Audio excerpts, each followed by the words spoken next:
Let me tell you something. When I accidentally scratched that car, I thought he'd sue me. Maybe yell. I never, ever imagined he'd kidnap me. But the most terrifying part? The part one still can't explain is how I started to fall for him. This is our story. The most dangerous love story I've ever known. If you want to see how this ends, subscribe now. Don't miss a single hour. And comment below right now. Tell me where you're watching from, because what happens next will change everything you think you know about love and fear. The scratch was a tiny, silver line on the perfect black car door. She'd been hurrying, her arms full of library books for her sick mother. The strap of her bag slipped, a metal buckle swinging out. It happened in a heartbeat. The sound was like fingernails on a chalkboard. She froze, staring at the damage. The driver's door opened slowly. A man in a tailored suit stepped out. He wasn't yelling. He looked calm. Too calm. He walked over, his eyes moving from the scratch to her frightened face. He asked her name, his voice quiet. She stammered an apology, offering to pay what she could. He just smiled a small, unreadable smile. She explained about her mother, the books, how sorry she was. He listened, his eyes not leaving hers. For a moment, she saw something in his gaze, not anger, but a deep, startling loneliness. He reached into his pocket. She flinched. He pulled out a plain white handkerchief and offered it to her. She hadn't even realized she was crying. He told her not to worry about the car. He said accidents happen. The relief that washed over her was physical. He watched her wipe her tears, a strange softness on his face. He asked if he could give her a ride home, considering her heavy books. It felt like kindness. She hesitated, then nodded yes. It was her first mistake. Inside the car, the world was silent. The seats were soft leather. The air smelled clean. He drove smoothly, asking polite questions about her mother. She pointed to her street coming up. He nodded, but drove right past her turn. A cold knot formed in her stomach. She pointed again, her voice shaky. You missed it. He didn't look at her. His gentle tone was gone. No, he said simply. The doors clicked, all locking at once. He finally looked at her, that strange softness back. We're not going to your house. The city lights began to blur outside the window, speeding up as he headed for the highway. She was trapped. The car moved faster, putting distance between her and everything she knew. She pressed her hands against the cool glass. He spoke, his voice low in the quiet space. You saw me. Not the car or the money it costs. You saw me. He said it like it was a miracle, like it was a reason. She closed her eyes, the library books a heavy weight in her lap. The car stopped at a large, secluded house. It wasn't a dungeon. It was beautiful, like from a magazine. He opened her door himself. This is a safe place, he said. She didn't move. He didn't force her. He just waited. Finally, the silence pushed her out. He led her inside to a sunroom with a view of a garden. You'll stay here, he said. The door behind her clicked shut. She was alone. An older woman brought her a tray of food, a sandwich, soup, tea. The woman's face was kind but closed. He wants you comfortable, was all she said. The room had a sofa, books, a connected bathroom. It was a gilded cage. She tested the windows. They were locked from the outside. She sat on the sofa, hugging a cushion, waiting for the monster to return. He came back hours later, changed into simpler clothes. He brought her bag of books. He set them down carefully. How is your mother? He asked. The question shocked her. He remembered. She said her mother was weak, needed care. He nodded, thinking. I can have someone check on her. Make sure she has what she needs. It wasn't a threat. It sounded like a promise. Her confusion grew. A doctor came to the house the next morning. The boss, whose name she learned was Victor, introduced him. For your mother, Victor said. The doctor spoke to her mother on a video call, arranged for a nurse to visit. Her mother, relieved, said a kind benefactor was helping. The guilt was worse than fear. She was a prisoner financing her mother's comfort. She confronted Victor in the garden that afternoon. A guard watched from a distance. Why are you doing this? The scratch, the kidnapping, now this? He looked at his hands, then at her. No one has looked at me like you did in that street, he said. You were scared, but you didn't see a monster. You saw a man. I haven't been just a man to anyone in a long, long time. His honesty was more frightening than anger. That night, he ate dinner with her. He asked about her life, her dreams of being a teacher. He listened. She asked about his life. He grew quiet. It's a business of shadows, he said. You are the first real thing I've touched in years. She started to see the prison he lived in, one of money and fear. It didn't excuse what he did, but she understood it. A week passed. Routine set in. She read in the garden. He joined her sometimes, sitting in silence. One afternoon, she found him asleep in a chair, lines of stress clear on his face even in sleep. A file had slipped from his hand. She picked it up. It was a report on her mother, photos, medical updates, all marked protected. He was keeping his word. She tried to escape. She waited until the guard changed, slipped out of service and trance she'd spotted. She made it to the tree line, heart pounding. A car was waiting on the road. Not for her. Two rough-looking men leaned against it, talking. One pointed toward the house. The boss is soft for this one. Makes him vulnerable. They were planning something. Against him. She crept back to the house unseen. She went straight to his office. Bursting in. He looked up alarmed. She told him about the men, describing them. His face turned to stone. He made a quick call. Then he looked at her. You came back to warn me. He wasn't asking. She realized the truth herself. In that moment, his danger had felt more familiar than the unknown danger of those men. The house went on high alert. Guards patrolled. He never accused her of trying to run. Instead, he explained. The men work for a rival. They think you are my weakness. They are right. He said it plainly. If you leave now, they will take you to get to me. You are safer here with me. For the first time, she believed him. The outside world was now the threat. He gave her a phone. One call a day to your mother. Monitored for her safety. It was a bargain with the devil. She called. Her mother sounded better, cared for. She said she loved her, her voice breaking. After, Victor saw her tears. He didn't touch her. He simply said, I would destroy anyone who tried to hurt her. Or you. It was the most terrible love letter she'd ever heard. A package arrived for her. Inside was a small, simple sketchbook and pencils. No note. She hadn't drawn in years. That evening, she drew the garden from memory. He walked in, saw her, and stopped. He watched her draw for a long minute. That's how you see it, he whispered. So full of light. He saw the darkness in his world. She saw the light in his. The gap between them began to bridge. The rival made his move. Shots rang out at the perimeter gate one night. She was in her room. Victor came in not panicked but urgent. We need to move to the safe room. He led her to a hidden basement room. It was stocked secure. He was about to leave to deal with the fight. She grabbed his arm. Don't go. The words surprised them both. He stayed. They sat in the silent, dim room, listening to the distant chaos. She asked him about his childhood. He told her about a small bakery, the smell of bread, a life stolen by debt and violence. She told him about her father leaving. They shared stories in the dark, two wounded people. The power went out, plunging them into total blackness. She heard him shift closer. A single emergency light flicked on. He was right beside her. Their hands were almost touching. The noise outside faded. The threat was still real, but in that room, it was just them.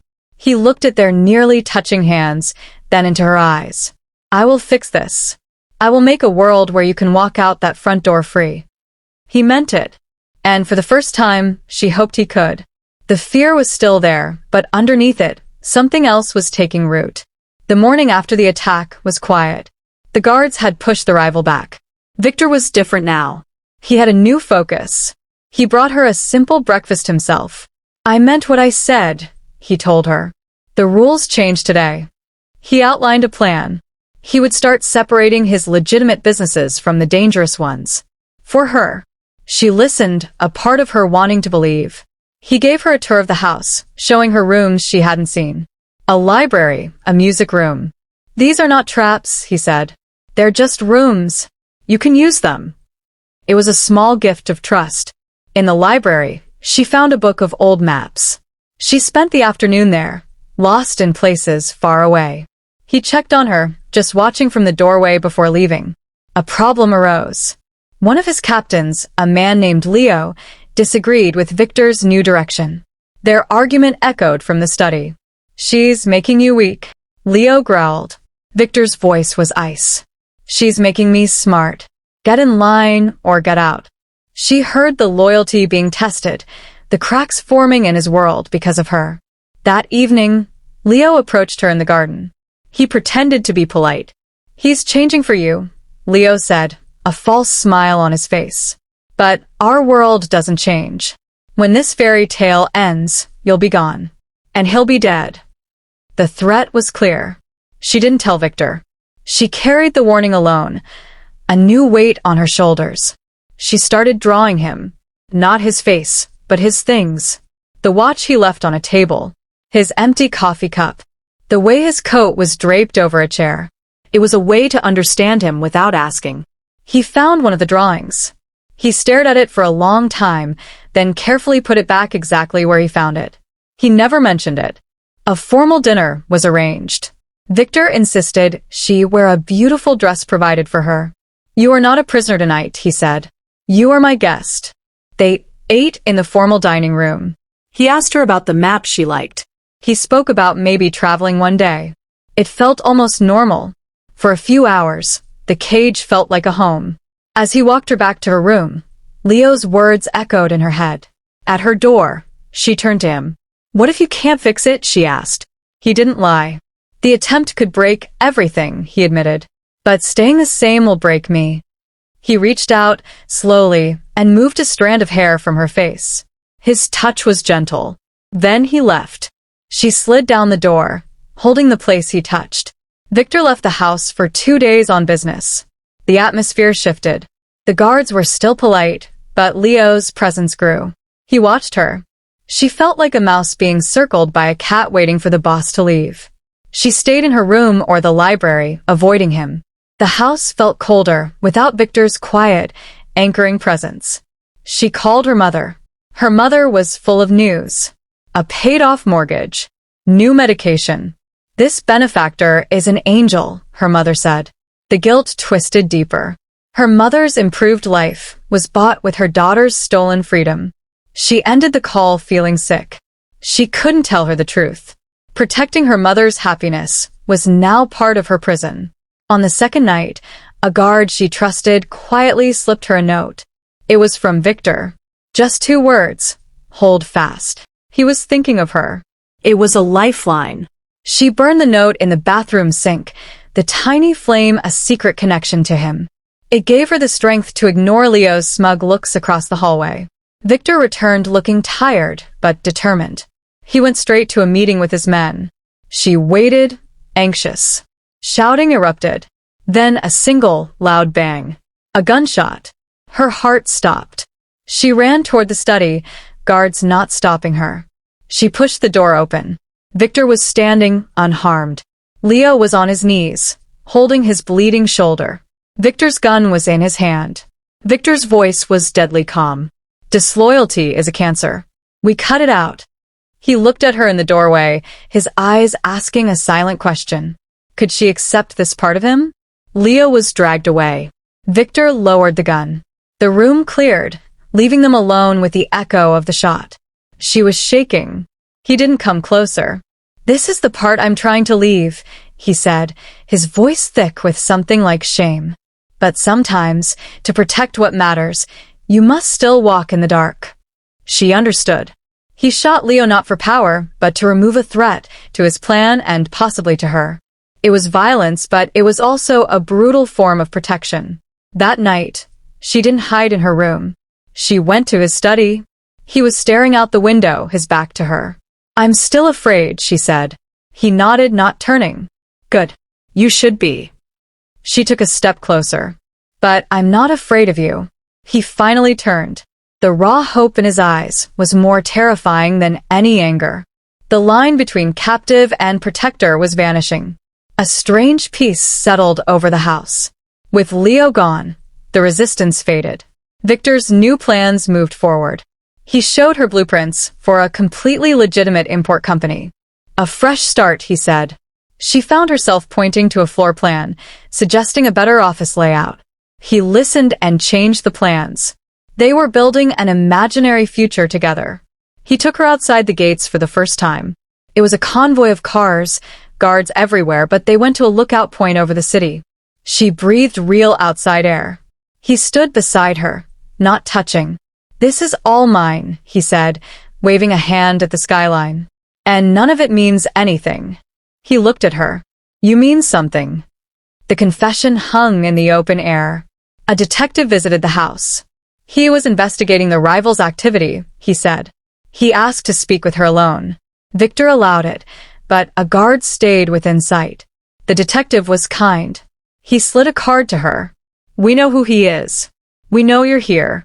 Blink twice if you need help." Her throat went dry. This was her chance.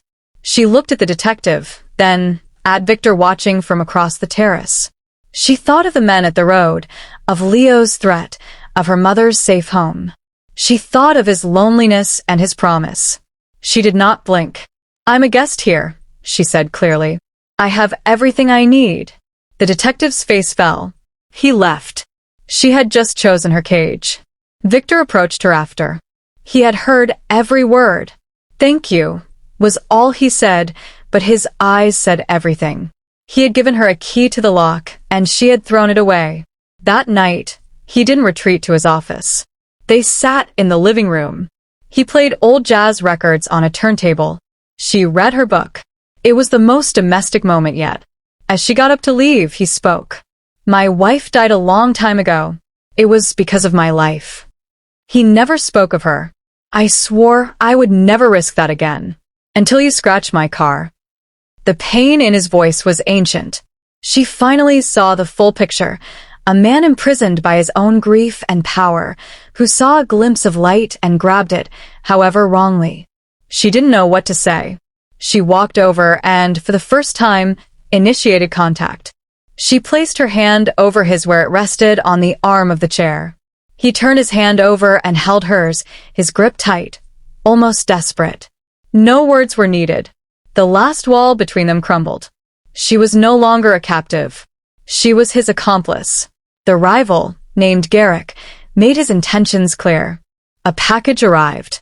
Inside was a photo of her mother leaving her house, buying groceries. A red circle was drawn around her mother's head. No note. The message was clear. Victor's calm shattered. He became a storm of activity, deploying more men to watch her mother, his fury cold and terrifying. "You will not touch her," he said into his phone, his voice quiet and lethal. "You will not even look at her street. If you do, I will burn your entire world to the ground and salt the earth." He was no longer a man trying to go straight. He was the Mafia boss, fully unleashed, to protect what was his. She was scared, but also felt a fierce, awful gratitude. He turned to her, the storm in his eyes. "I will end this. Now." But it will get ugly. I need you to trust me." She nodded. What choice did she have? Their fates were welded together. He made arrangements for her to be moved to a safer, unknown location for a few days. She packed a small bag, the sketchbook on top. Before she left, he came to her room. He held a small, simple box. Inside was a necklace with a single, teardrop-shaped diamond. "It was my mother's," he said. "It's not a chain. It's a promise. When you wear this, every man who works for me will know you are under my protection. Their lives for yours." He didn't put it on her. He offered it. She took the necklace. It was cool in her hand. This was the point of no return. Accepting this meant accepting his world, his protection, his war. She thought of her mother's smiling face on the phone. She thought of the man who listened to her in a sunroom. She clasped it around her own neck. The weight of it was immense. He let out a breath he seemed to be holding. The car ride to the safe house was tense, with extra guards. The new place was smaller, anonymous. He stayed with her for an hour, going over security. This will be over in 48 hours, he promised. He was leaving to confront Garrick. For the first time, she was afraid for him. Victor, she said as he left. He stopped. Come back. He gave a single, sharp nod and was gone. Alone in the silent safe house, she touched the diamond at her throat. She was the treasured prisoner of a king going to war. She prayed he would win. Her freedom, her mother's life, and her complicated, tangled heart all depended on it. The waiting was agony. 24 hours passed with no word. The guard with her got a call, his face grim. He wouldn't tell her anything. She turned on the news. A headline flashed, "Fire at downtown warehouse. Foul play suspected." The address shown was one she'd heard Victor mention. Her blood ran cold. Was he in there? She demanded to call Victor. The guard refused. She grabbed his arm. "The necklace," she said, holding the diamond. "You protect me. That means you listen to me. I need to know if he's alive." The guard, swayed by the symbol of authority, reluctantly handed her a secure phone. She called Victor's direct line. It rang and rang. No answer. Panic set in. She called the main house. The older woman, Martha, answered. Her voice was shaky. There was a meeting, it was a trap. We don't know where he is. The world tilted. The powerful, immovable Victor was missing. The walls of the safe house felt like they were closing in. His empire was vulnerable without him. And so was she. Then her own phone rang. The one Victor gave her to call her mother. The caller ID was blocked. She answered, fearing the worst. It was Garrick, the rival. His voice was slick and cruel. "He's gone, sweetheart. And I have a new prize. Say hello." She heard her mother's voice, confused and scared, in the background. "Honey, what's going on?" Garrick continued. "The diamond looks pretty, but it only works if your king is on the throne. He's not. So here's the deal. You come to me, alone, or I send your mother back to you, in very small boxes." He gave her an address on the waterfront, a deserted place. He hung up. The ultimate choice was here. Stay safe under a failed protection, or walk into the monster's den. She looked at the guard. "I need to go out." For air. "Just in the backyard." He hesitated but agreed. The backyard had a high fence, but she had paid attention. There was a loose board near the back, just big enough. She had one chance. To save her mother, she had to betray Victor's final order to stay safe. She slipped the diamond necklace off and left it on a garden table. It was no longer a shield. It was a chain she couldn't afford. She squeezed through the fence and vanished into the city, headed for the waterfront. She was utterly alone. She was going to trade herself for her mother. It was the only move she had left. The waterfront warehouse was dark and smelled of fish and oil. Garrick was there with 3 men. Her mother was tied to a chair, crying softly. Garrick smiled. "The little bird flies to the cage herself. He really did make you brave. Or stupid." He grabbed her arm roughly. "Now we wait. He's not dead. And when he comes crawling for you, I'll be waiting." They tied her to a chair next to her mother. Her mother sobbed. "I'm so sorry, Mom," she whispered. "Just look at me. It'll be okay." She had no plan. Hope was gone. She replayed Victor's face in her mind, the softness, the loneliness. She held on to that. Hours ticked by. Garrick grew impatient, pacing. Suddenly, a sound from the roof. A skylight cracking. Then, not a raid, but silence. Then, the lights went out, plunging the warehouse into pitch black. Garrick and his men shouted, scrambling. She heard a sickening thud, a grunt of pain, a choked-off yell. It was silent, efficient, and happening in the dark all around them. A flashlight beam cut through the black, landing directly on her. Victor stood in the light's glare. His suit was torn, his face smudged with soot and a cut on his cheek. But his eyes were clear and burning. He had come. Alone. He had used her as the one bait Garrick wouldn't suspect, tracking the signal from her mother's call. "Let them go, Garrick." This is between us now. Victor's voice echoed. Garrick, panicked, pulled a gun and pointed it at her head from behind her chair. You move, she dies. Victor didn't flinch. He looked straight at her, ignoring the gun. In his eyes, she saw an apology and a question. She gave a tiny, almost imperceptible nod. She trusted him. Victor moved, not toward her, but to the side, fast. The gun followed him. At that moment, a shot rang out from the shadows. One of Victor's men, positioned earlier. It hit Garrick's shoulder. As Garrick screamed and dropped the gun, Victor was already there. He didn't shoot him. He beat him. It was brutal, personal, and final. The other men were already subdued. He untied her mother first, his hands surprisingly gentle. You're safe. My men will take you home. Her mother, in shock, could only stare. Then he came to her. His hands were shaking as he untied the ropes. He pulled her to her feet, his eyes searching her face for injury. You left the necklace, he said, his voice raw. You walked into hell. I had to, she whispered. He crushed her to him, holding her like he would never let go. He buried his face in her hair. Never again, he vowed. The war is over. I won.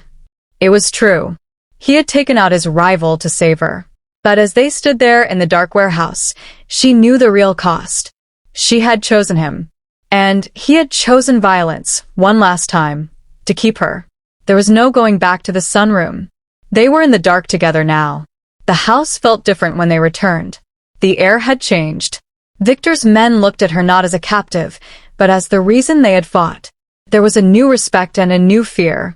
Victor took her mother into his study alone for 20 minutes.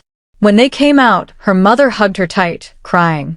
He explained everything, her mother whispered. Be careful, baby. She was sent home with a driver and a permanent guard. Victor was quiet. The adrenaline was gone, replaced by a deep exhaustion. He sat in the living room, staring at nothing. She brought him a glass of water. He took it, his hand briefly covering hers. I told her I love you, he said, not looking at her. I told her I would spend my life making up for how it started.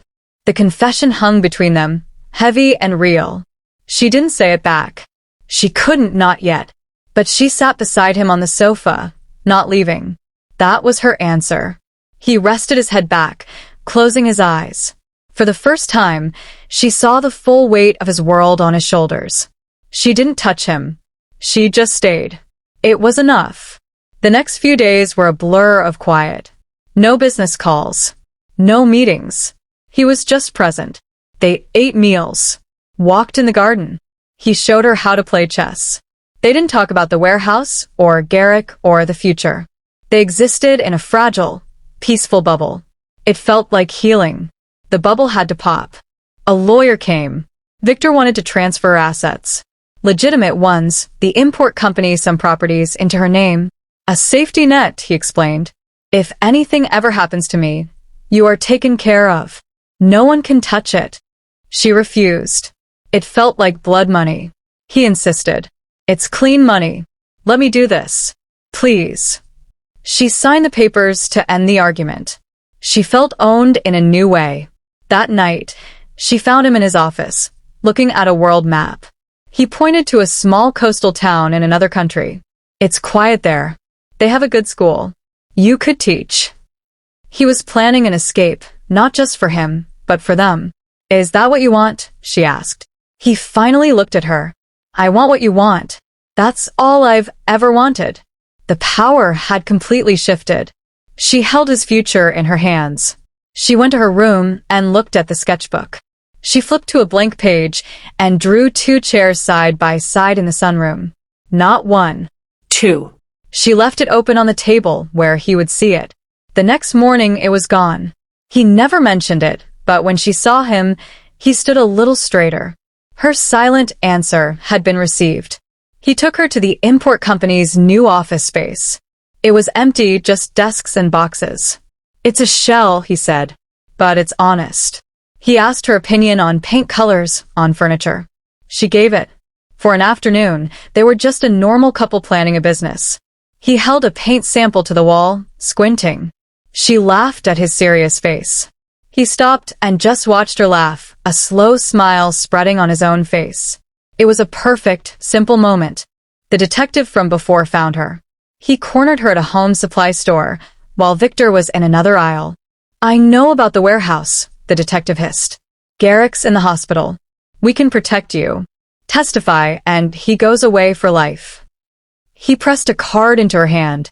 It was her last clear chance to be free of all of it. She thought of Victor choosing paint.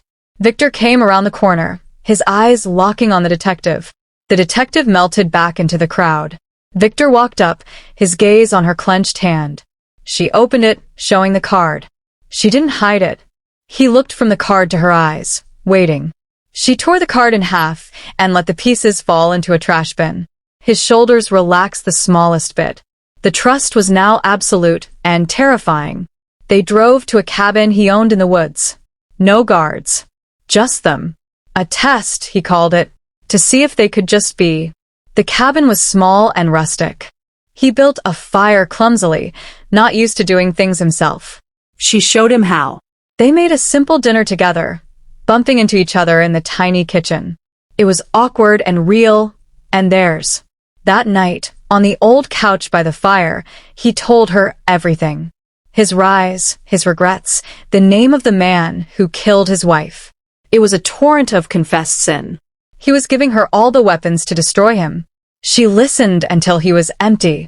Then she simply said, "Thank you for telling me." She didn't forgive him. She accepted him. It was more than he expected. He slept on the couch. She took the bed. In the middle of the night, she heard him pacing on the porch. She went out. He was staring at the woods. "I don't know how to be this," he said. "The man who deserves to be here with you." She took his hand. "Just be the man who is here," she said. They stood in the cold dark, hand in hand, until the sky began to lighten. Back in the city, reality returned. Victor's second-in-command now was a steady man named Sal. Sal respected Victor, but watched her with cautious eyes. Victor dove into dismantling the remains of his old operations. He was moving fast, making enemies of former allies who were cut off from money. The house felt secure, but the world outside was growing angrier. She found a ledger, old, in a box of things he was shredding. She opened it. Numbers, dates, initials. Evidence. She knew she should burn it. Instead, she hid it. It was her own secret insurance, a tiny piece of power she kept for herself. She loved him, but she was not foolish. The ghost of the detective's card reminded her to have a plan. Sal came to her privately. "He's moving too fast. The men are nervous. A nervous man is a dangerous man." He wasn't threatening her. He was warning her. "You have his ear. Tell him to slow down. For his safety." For the first time, she was being asked to use her influence not for herself, but to protect him. She had become part of the machinery. She went to Victor's office. "Sal is worried. The men are scared." Victor scowled. Sal should worry about his own job. She stood her ground. "If you fall, I fall. Slow down." He studied her, seeing the fear for him in her eyes. He finally nodded, a curt, businesslike nod. "Okay." Her first political intervention was a success. She felt queasy. A bouquet arrived for her. No note. The flowers were black roses. A clear message from the shadows he was trying to leave.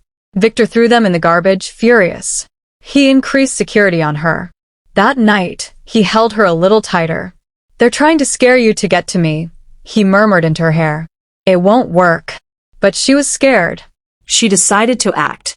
Using the house computer with his password, he had given it to her months ago, she researched. She looked into the businesses of the men he was cutting off. She found things, code violations, shady lawsuits. She printed it and left it on his desk. Not a weapon, but a tool. A cleaner way to pressure them. He found it, looked at her with proud astonishment. "You're learning," he said. She was. She was learning to survive in his world. The pressure exploded. One of the cut-off men, a lone shark named Moretti, made a move. He didn't come for Victor. He kidnapped Sal's teenage son from his school. The message, back off, or the innocent suffer. Victor's face went pale. This was the exact cost of his old life he feared most. Sal was devastated, ready to go to war. Victor gathered his men. She listened from the hallway. He gave an order she never expected. No one touches Moretti. We find the boy. We get him back clean. No retaliation. The men were stunned. The old Victor would have burned Moretti's house down. The new Victor was playing a different game, for her and for Sal's son. He was keeping his promise. She couldn't just listen. She remembered the research. Moretti had a weak spot, a legitimate strip mall he loved, his pride and joy.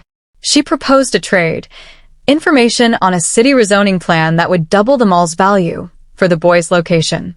A business deal, not a war. Victor looked at her, amazed. He took her idea. He contacted Moretti. The trade was set. Information for the boy. It happened in a public parking garage. She insisted on going. She stayed in the car, watching through the window as Victor, alone, met Moretti's man. A briefcase exchanged for a set of car keys. Victor walked to a van, opened it, and helped a scared, blindfolded teenager out. It was over. Clean. Sal got his son back, unharmed. His loyalty to Victor became unbreakable. The story spread through Victor's organization. The boss traded a victory for a boy's life. He earned a new kind of respect. And they all knew the idea came from her. Her standing transformed. She was no longer just the boss's woman. She was a strategic asset. That night, Victor looked at her with awe. You solved it without a single shot. She felt a surge of power. It was intoxicating and frightening. She had stepped fully into his world and won. He kissed her then, not with the desperation of before, but with a profound gratitude and respect. It was their first real kiss. It tasted like possibility and like danger. Later, as he slept, she checked the hidden ledger was still safe. She had played the game and won. But the game never really ended. She knew that now. The black roses were just the beginning. She curled against his back, seeking his warmth, guarding her secret. They were partners now. In everything. The victory was short-lived. Moretti felt humiliated. Being out-negotiated was worse than being beaten. He went rogue, acting outside of any code. A brick came through the front window of the house with a note. Not over. Then, her mother's guard called. A suspicious car had circled the block twice. The threat was becoming personal, chaotic, and harder to control. Victor was calm, but it was the calm of a predator. He's broken the rules. Now, I can end him. This wasn't about business anymore. It was a pest removal. She saw the old Victor surface, efficient and lethal. He planned a meeting, a trap, to draw Moretti out. She hated the necessity, but saw no other way. The peaceful cabin felt a million miles away. She asked to be part of the plan. Not on the front lines, but in the control room. Victor refused, then relented. You need to see how this ends, he agreed. They set up in a secure back office with audio feeds. She listened as Victor met Moretti in a deserted auto shop, pretending to want to renegotiate. Moretti was loud, arrogant on the feed. He threatened her by name. She heard Victor's voice go flat and cold. You said her name. That was your mistake. There was a scuffle, a crash. She gripped the table, her knuckles white. Then a single, deafening gunshot echoed through the audio speaker. Then silence. Her blood turned to ice. The door to the office opened. Victor walked in, wiping his hands with a rag. He looked at her, his expression unreadable. It's done, he said. The finality of it shook the room.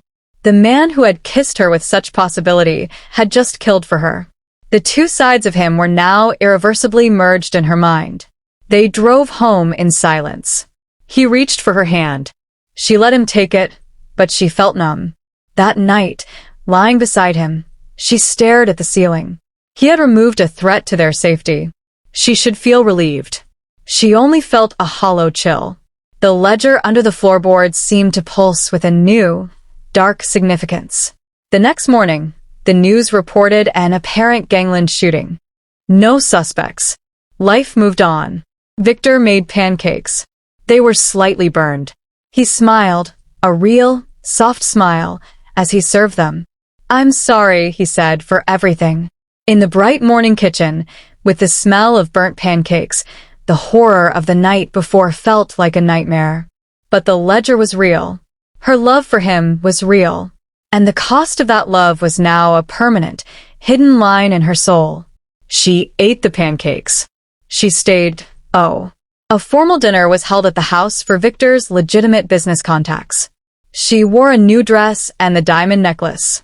She played her part perfectly, smiling and chatting about the import company. She felt like a fraud in the sparkling room. Every laugh tasted like the silence after the gunshot. Halfway through the evening, a powerful businessman pulled Victor aside.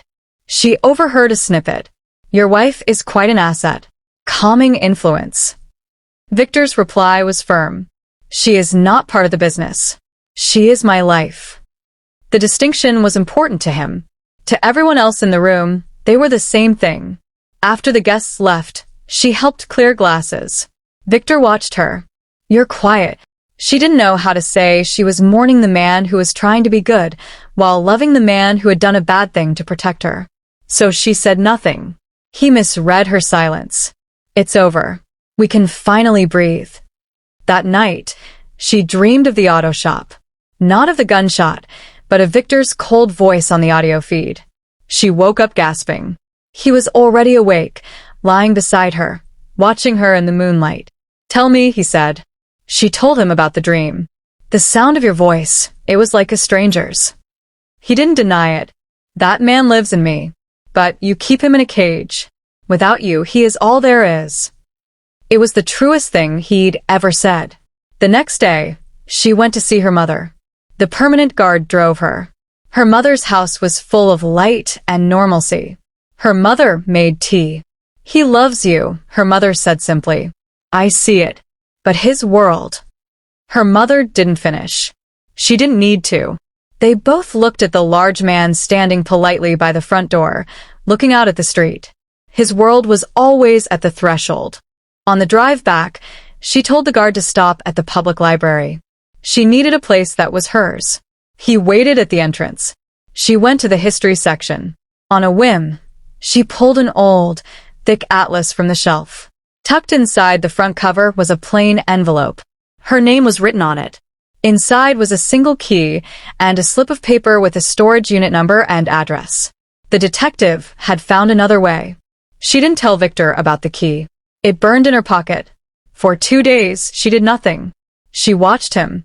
She saw him donate to a charity for children of incarcerated parents.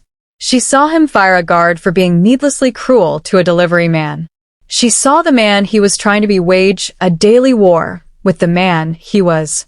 The key felt heavier. She had to know. She used a trip to the home supply store as an excuse, losing her guard in the garden center.